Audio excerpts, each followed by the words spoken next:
BJP పెద్దలతో విడతల వారీగా చర్చలు నడుస్తున్నాయి. ఇప్పటికే 2-3 సార్లు భేటీ అయ్యారు వరుసగా. లెక్క ఒక రకంగా తేలట్లేదని అనుకోవాలా. భారతీయ జనతా పార్టీ, టీడీపీ, జనసేన మధ్య ఏం జరగబోతోందనే ఉత్కంఠ. అయితే ప్రస్తుతం ఇప్పటివరకు అయితే బీజేపీకి 4 ఎంపీ సీట్లు అలాగే 6 అసెంబ్లీ స్థానాలు ఇస్తామని చెప్పి తెలుగుదేశం పార్టీ అధినేత చంద్రబాబు నాయుడు గారు ప్రతిపాదించారనేది.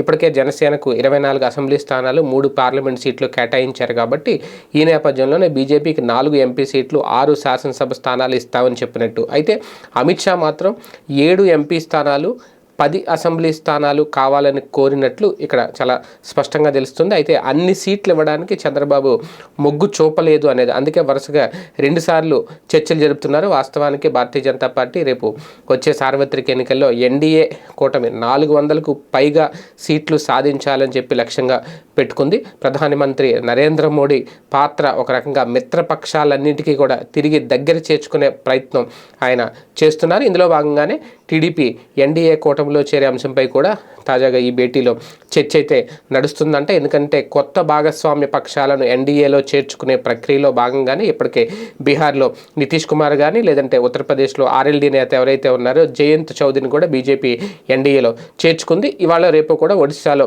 బిజు జనతాదళ్ కూడా తమ కూటమిలో చేరబోతోంది. ఈ దశగా చర్చలు కూడా ఆల్రెడీ పూర్తయిపోయినాయి. అమిత్ షా, జేపీ నడ్డాలతో దాదాపుగా ఇప్పటికే చంద్రబాబు నాయుడు గారు 2 గంటలకు పైగా 2-3 సార్లు 2 విడతలుగా చర్చలు జరిపారు. కాకపోతే ఇక్కడ పవన్ కళ్యాణ్ సీట్ల పంపకం తేలకపోవడంతోనే ఇప్పుడు మళ్ళీ వీళ్ళు భేటీ అవ్వడం ఒక రకంగా.